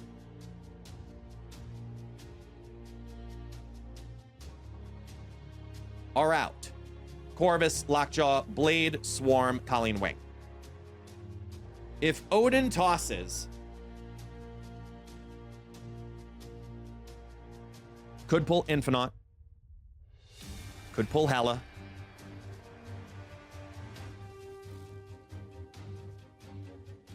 we could be looking at Swarm, Colleen Wing. Colleen Wing. Or Swarm, Colleen Wing, Blade. Ken says it's not going to be worth it, though. Decides to back away. We haven't seen Zola yet from the Goatseeker, but it's one of the most consistently played cards in this deck. The risk of that giant 28 power Human Torch going into 2 of the lanes and not knowing which ones they're going to go into is too risky to go up against. Goatseeker's sitting on 7 cubes, while Just Ken has just 1 cube left. Hela in hand to open up, though, and the hub gifts a Galactus to Ken. Could we see an epic surprise? Oh, that would be cheeky beyond all hell, wouldn't it, y'all? Could we see a Galactus hub win here?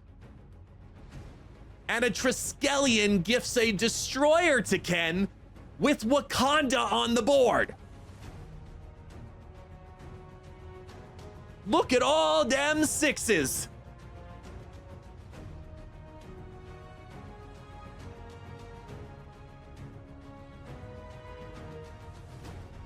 Hawkeye hub. Fine. They draw the Infinite too. Oh, man. They're leaving themselves the flexibility right now. They have all the big 6s in their hand. They're leaving the flexibility of each lane now. Triskelion's your only Galactus target at the moment.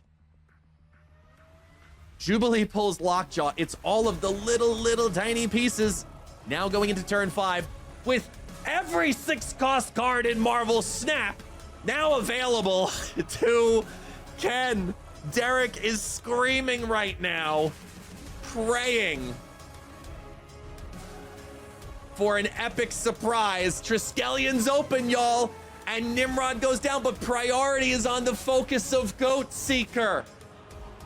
Priority is on the focus of Goatseeker.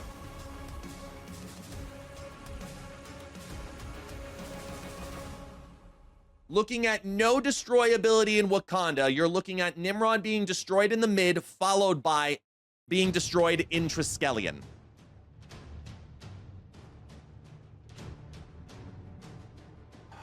Goatseeker with the prio. I don't see any way. Even with the Galactus, even with the Destroyer, even with the Infinite. They're looking at hoping for something to go wrong, because this is all they've got. There's the Carnage destroying for 8. That's going to leave them with 20 when all is said and done into the hub. It was not enough, as Iron Lead then also takes on the Venom. Eats that Nimrod over. Sends it. Ties the mid, but it's not enough everywhere else.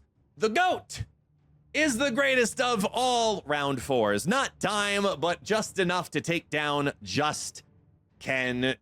Phoenix Force, the #1 combo deck in Marvel Snap right now in competitive play, being shown why it is so good so often. We have one more match, ladies and gentlemen, to showcase for you here for the Week 4 playback for the Snap Judgements League. Stick around. We'll be right back. Welcome back. I've said it before, and I'll say it again. Who has the best hair in Marvel Snap? Not this guy. This guy. JJrolk. Mr. JJrolk going up against NoobSlyBot, also known in this moment as GG Thanks. GG Thanks, GG's to you. Good luck, have fun. Let's see what happens here. Good luck as we go through our 6th and final match here for week number 4 here at the Snap Judgment League. Let's find out, see how they do this time.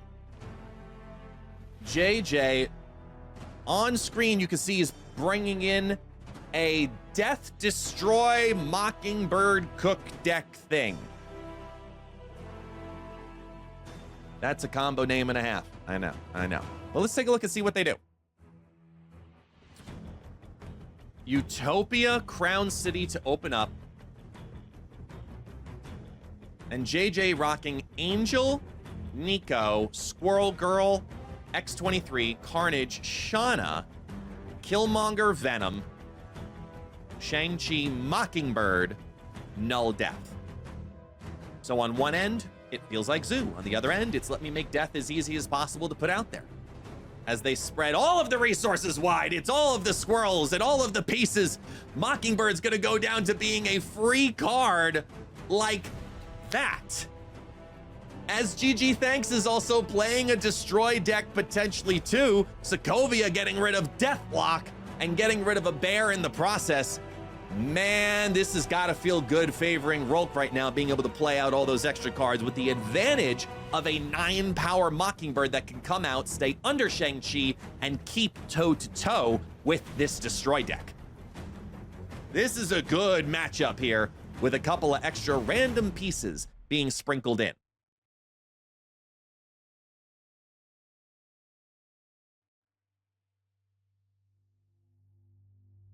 JJ, very, very competitive, if you will, when it comes to trying to keep up with Super Tech God for the most variants in all of Marvel Snap. He has pretty much everything in the entire game. He's at like 40K, I want to say, in his summoner score last I checked with him. So if you want to catch him live, make sure you also check him out on his Twitch, and some unique features coming from his side of development. Some you may even see involving yours truly in the very near future. Stay tuned for more information. As we play down the Hawk to disable Crown City and Utopia temporarily, messing with the ordering on the next turn. So point differential gets taken away on Sokovia. Utopia is not really as much of a concern. Destroy the Hawk, draw the Killmonger, and they end up with the Null in their hand. They gotta be feeling good already.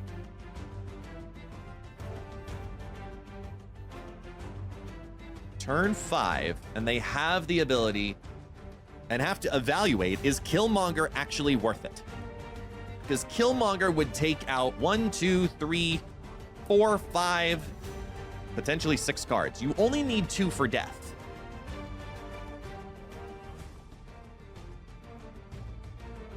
Death is almost free. I think you look at Venom. Yeah, I like that. Try to go over in the Wolverine lane, but still stay under Shang-Chi ability. That will make death free, and then you sit on null and death. X23 comes out, their death drops on down.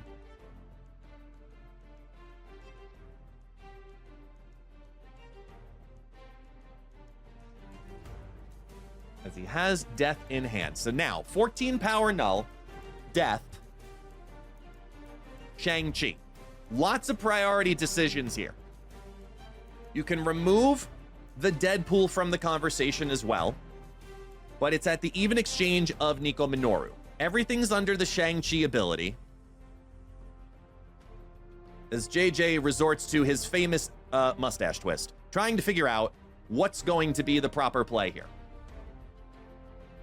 Surprise attacks. As JJ himself has raided into the stream. Welcome in, Raiders. For those who are here on the live stream here on Twitch, make sure you refresh your streams. If you're watching this on YouTube and you want to join the conversation, hang out with us here at twitch.tv/ItsGuestGaming. Let's see what JJ decides to do with this playback. Looks like the Killmonger to get rid of the Deadpool. They could be playing out their null on this turn as well. This frees up everybody. Here comes the Arnim Zola to get rid of the death and move it over into the two sides. They're sacrificing Utopia in exchange. That puts 20 into Sokovia. Shang-Chi keeps that lane alone. You're gonna dismiss the Deadpool, the X-23, the Nico, all from the middle. The Crown City bonus is gonna stay applied as they're gonna activate the X-23 over into Sokovia, keeping the Crown City bonus, even though they're gonna put down their death at Squirrel Girl. It's gonna give them the advantage by 1. So in a miraculous turn of combinations, by 1 point, and losing Crown City, JJ holds on somehow for 4 cubes. What a play combo.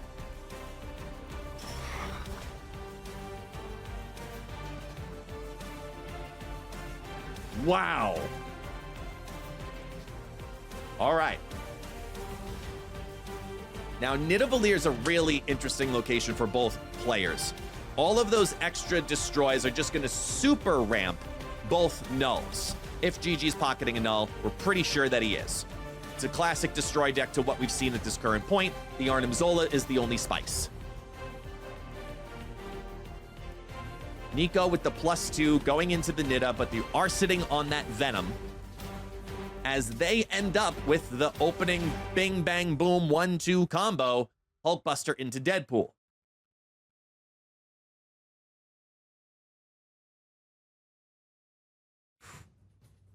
Blackstone does make this a little bit more interesting now, because now you're looking at fodder. You have your Mockingbird to drop on out. They're going to be bouncing that Deadpool back nearly guaranteed. You're hoping it's not keyword via Killmonger at the moment, though, given everything that's just dropped on the board, but it is! Take them all away!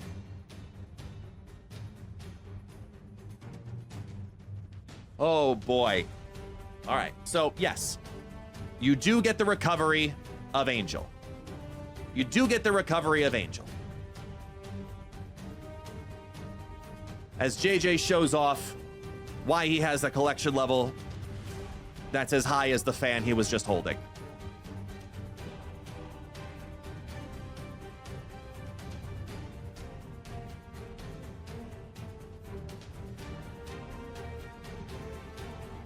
Now, no death in hand, but just a simple Mockingbird.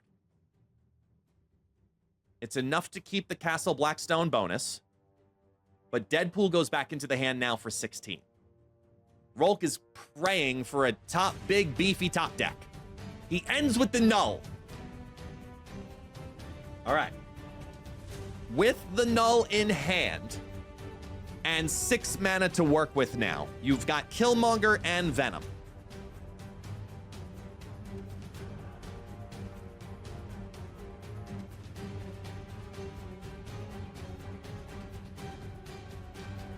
No big plays on the opposite end at the moment yet, though. Takes the Eat of X-23 into Hellfire Club, keeps that at 5. X-23 disappears, reappears, pops back into the mid. Killmonger hits that X-23 a second time. Kills the Angel. builds up again. X23 now bounces over into the left, really helping Nidavellir. 16 into Castle Blackstone. That's going to give the advantage in both lanes now. So priority has flipped. You now have 8 energy to work with versus 7 energy to work with. And you're sitting on null death or null cheat.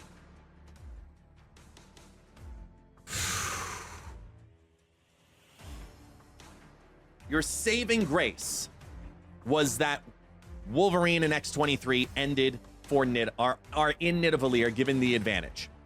Sending over that prio and having no Shang-Chi-able cards feels incredibly good right now. He goes lighter on Castle Blackstone, puts down 12, looking to build that to 25, thinking that it's going to be a forfeit lane. No, reconsider.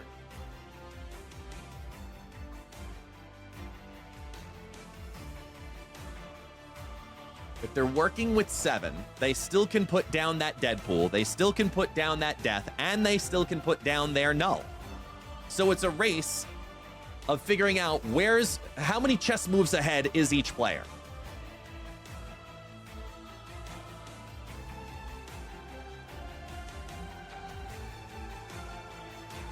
And he locks everything. Arnim Zola takes the 3-1 hit, and it hits the Deathlock instead.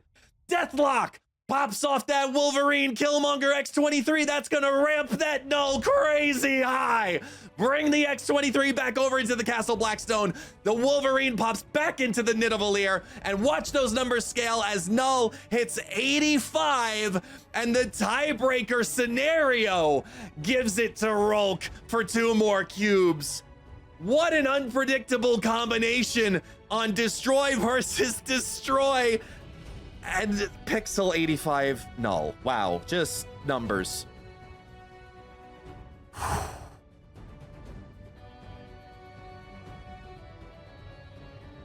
The Arnim Zola missing on a 3-1 chance is insane.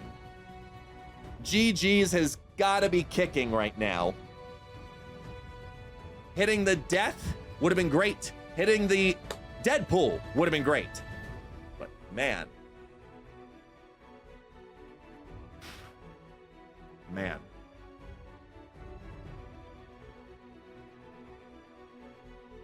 It's 10-4. Rolk enjoying where he's now sitting. Takes a couple of squirrels. And the bad man knows that he's up 10-4. Debating about all the different uses of those swords. Trying to figure out which one works best right now to slash off the hair.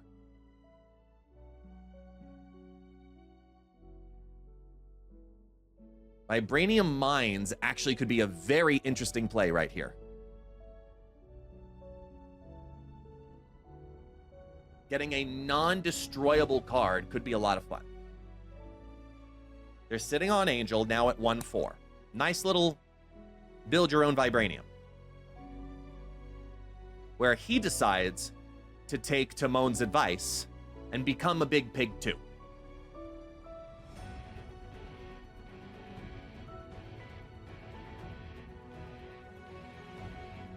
No Mockingbird, no Null, no Death. No problem, right?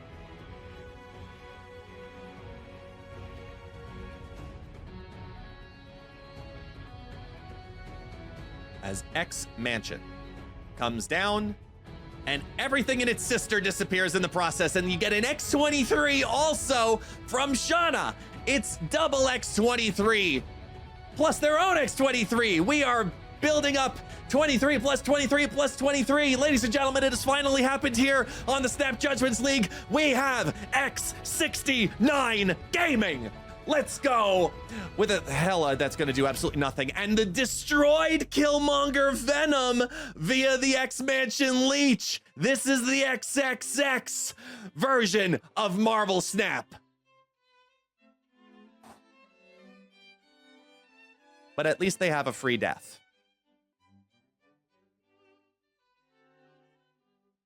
That's fair.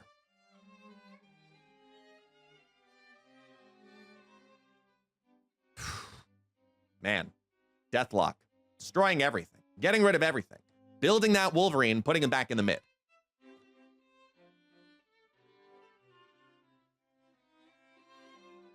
So now Carnage. On the one end, gives a little bit of buff, a little bit of boost into the Vibranium Mines, but you are sitting on death.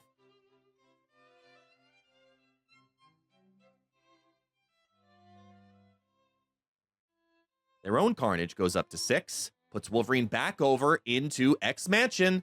Their Venom destroys that Wolverine now.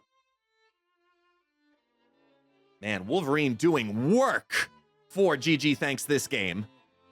And he top decks Null on 6. Oh my God, JJ. I don't know what's in that mask, but it's gotta feel good, whatever it is.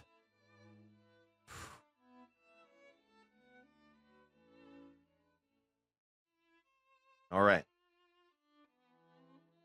Again, when it's destroy on destroy, it all comes down to this consistently. Where are they nulling and where are they deathing? That's right. We're making all new words here for this cast. But being down without priority, knowing your opponent has not shown a Shang-Chi yet, you are going second.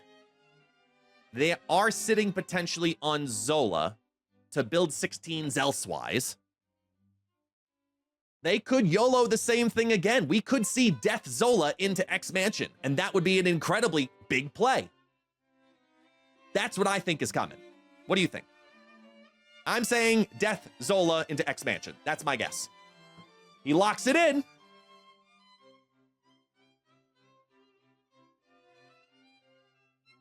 Holding on. Timer's almost out. 2 cards drop, and it's Nico, followed by Zola, who hits the Wolverine. Wolverine goes from 1 to 2 to 3 times the Wolverine as the original bounces back into the X Mansion. Null is going to steal it for the Vibranium Mines, and Death is going to steal it for the Wakandan Embassy. JJ knocks off another 2 cubes off of GG Thanks and moves to round number 4 with a 10-2 lead. Absolutely insane turn 6's 3 games in a row in this matchup. JJrolk versus NoobSlyBot, also known as GG Thanks.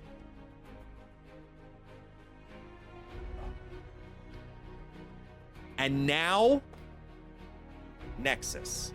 Now, best possible opening combo hand for this destroy deck with Elysium, oh my God, has got to be this. Null in hand, Nico in hand. And both of them know we have to go for it.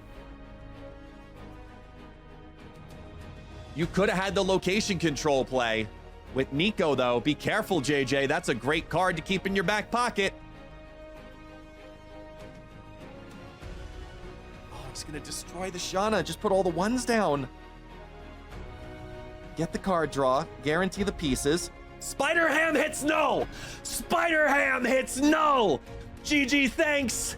It looks like your future is done! How is he gonna come back from this?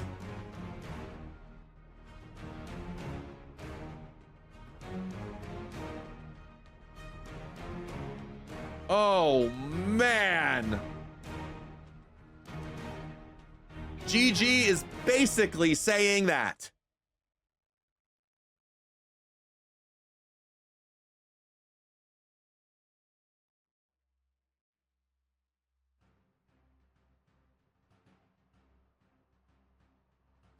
Killmonger down for your opponent. You're sitting on a demon, courtesy of Shauna. JJ is unaware that Null has been hit, as we get a Wolverine Hulkbuster 1-2 combo. At the moment, JJ is currently playing, according to chat right now, who saw him play this live last week, that he had no idea. He's playing with that in mind, as he sits now trying to figure out if he can get enough of a clearance in the Nexus to kick out that X-23.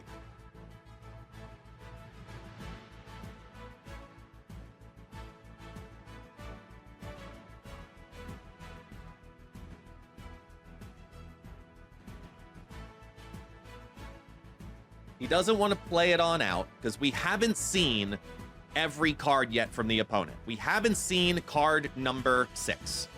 Sorry, 6-cost card, big old Playboy. We're assuming it's Null, but it has not been confirmed. It could still be Shang-Chi. It has to be Null in my opinion, but it still could be Shang-Chi. Shang-Chi is normally in what is currently Arnim Zola in this spot. But now, he rolls with that Killmonger. X-23 looking to not go left. It lands mid, as Zola hits all of the Wolverining. You get 9, you get 7, you get 7.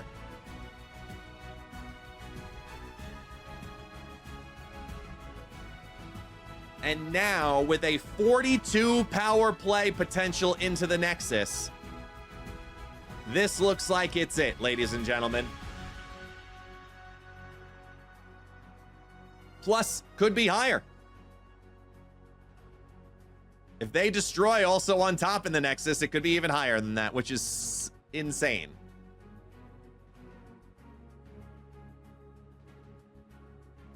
Is there any surprise left for GG in this moment?